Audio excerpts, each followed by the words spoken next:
Hi everyone, Gerard here.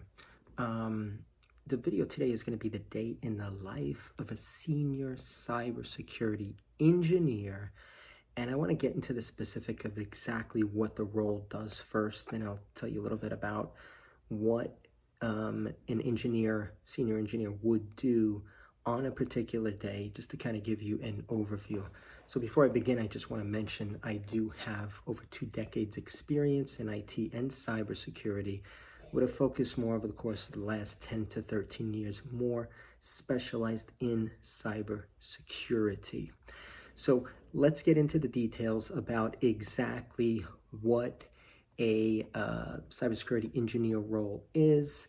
And I put on the thumbnail and under here $150,000, but that's going to vary and I'll get to that. So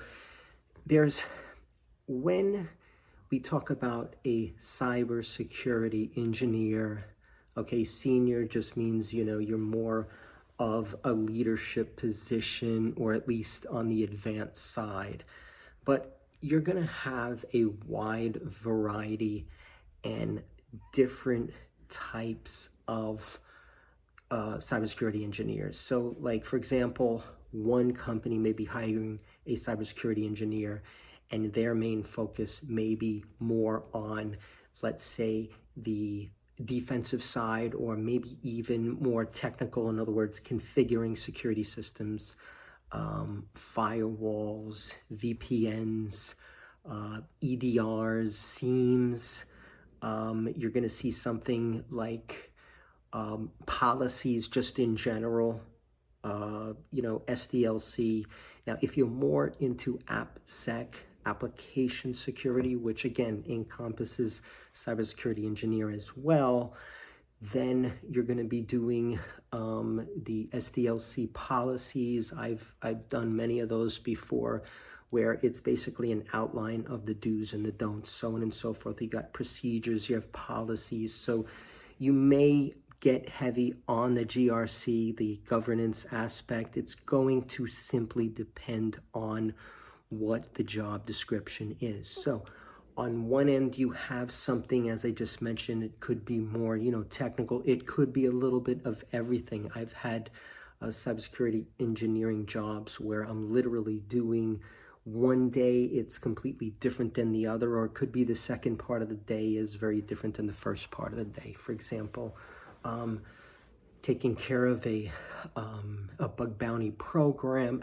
validating the incoming requests, categorizing them. For example, you get a bug bounty submission, and let's say it is listed as a critical, and then you're going to research it, you're going to do the legwork, test it, and then you're going to determine whether or not that really is a critical. So that's also typically a cybersecurity engineer's job, if indeed it is in the description. So I'm seeing that more common among cybersecurity engineers, where they're kind of just, again, going to expect them to do policies, handle, let's say, the research.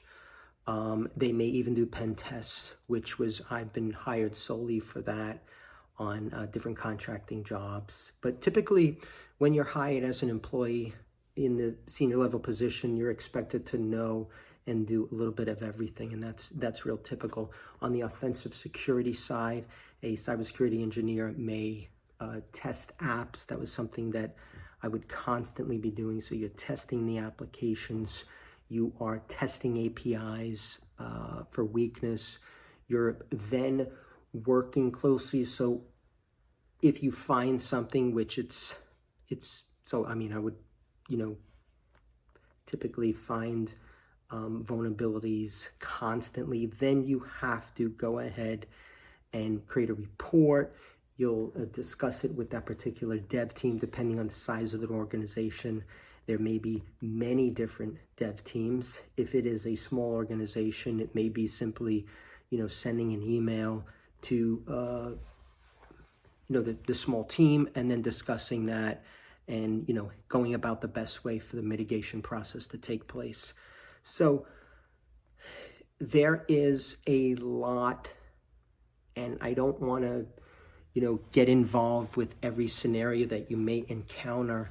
But typically, a cybersecurity engineering job, in my opinion, is one of the broadest type of cybersecurity jobs, where you may see one cybersecurity job focus more on the offensive, and then they're also listing that with the same title from another company, and it may be very different. It may be more, kind of like a SOC analyst, so to speak, with a twist, and maybe doing a few other things that maybe a analyst doesn't do, and they're calling it a cybersecurity engineering job. So just be prepared to look at the description and then match up the skills there to see if those skills are part of your skill set before you apply. Or, go ahead and apply, because sometimes the descriptions are very broad, and they're putting a lot extra in the description for a job.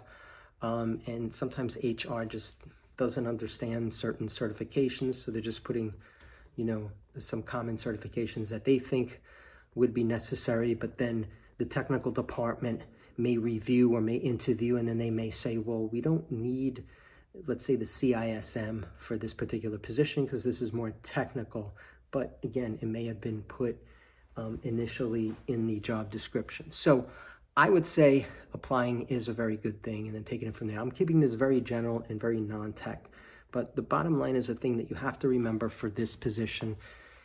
The senior position, probably averaging, it depends where you are, but 150 is maybe a little bit more moving towards the high end, but I have seen some as high as 175, 190. Lower end, maybe you're looking more at 120-ish. So I do think it's very a lucrative segment of the cybersecurity in general.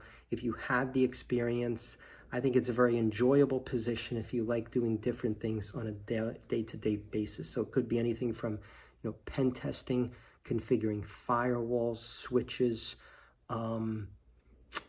setting up zero trust, working with the dev team to implement certain security controls. So there's a lot involved that can be covered under this title, as I said before. So I hope this helps to kind of give you a broad idea of what the cybersecurity engineer, senior engineer, whatever it may be, does in general.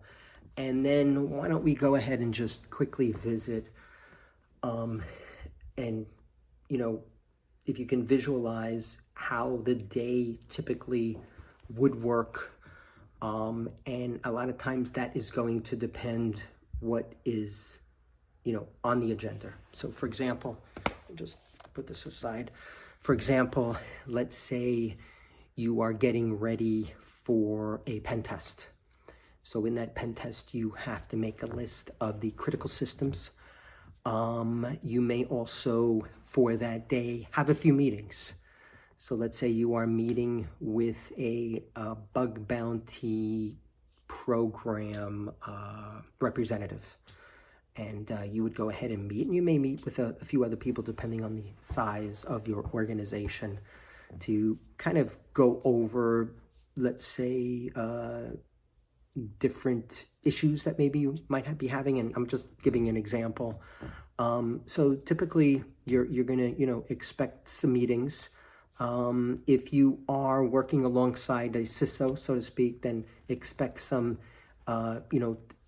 your input to be given in, let's say, a stakeholder meeting, for example. Depending upon what kind of technology you're using, let's say if you're using the cloud infrastructure in AWS, then you may have to, create a sandbox to do some testing. Let's say the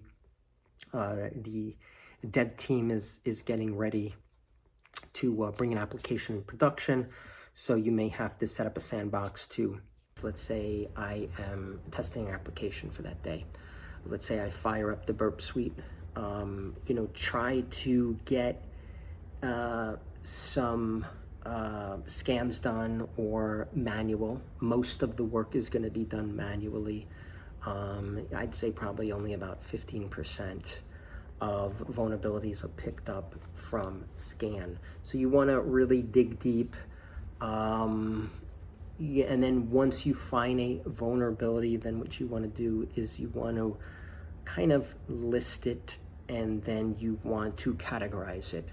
Is this critical? Is this of importance? And then you would bring it, let's say, to your senior management and discuss the situation.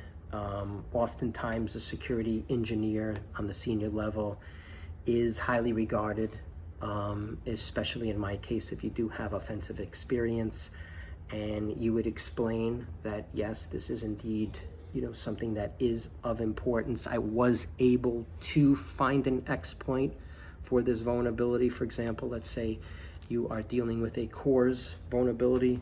When you're able to exploit the vulnerability, I would say you want to, let's say, demonstrate the information that you were able to grab based on this particular vulnerability or whatever vulnerability it is. So my point is, you would categorize it to let your senior manager know, yes, this vulnerability is indeed important.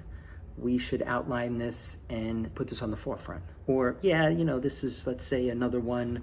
Well, it's cross-site scripting. However, our Cloudflare is going to be catching this, so therefore it's not that important, and worst case scenario could be this, so maybe we put this on the back burner. So whatever it is, if you're on the offensive side, you would be, let's say, doing that, and then you can completely do something totally different after that.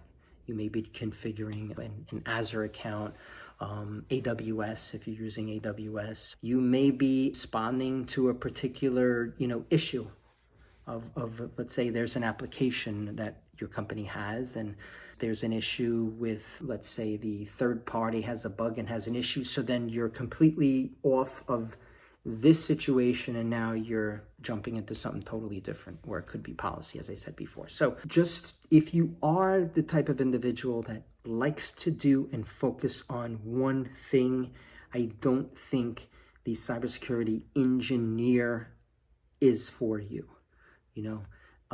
If you're a pen tester, then you are just solely pen testing every single day. If you are an analyst, then you are focused on, let's say, the blue team aspect every single day. Let's say you got your AZ500 and you are a Azure security engineer.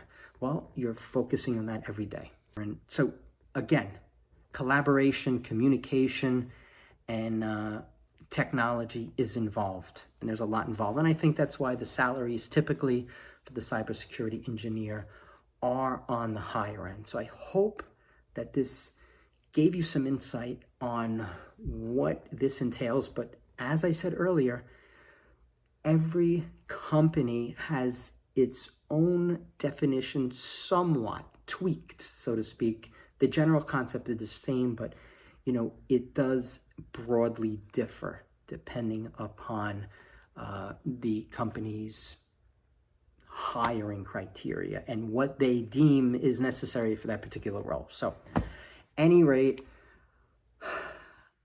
that was a lot, I know. Hope you have a great one, and I hope this kind of sheds some light. Again, I am a 2-decade individual, cybersecurity, IT programming, and I have to say I loved every moment of it, and I still do it on a daily basis. Take care and have a great one.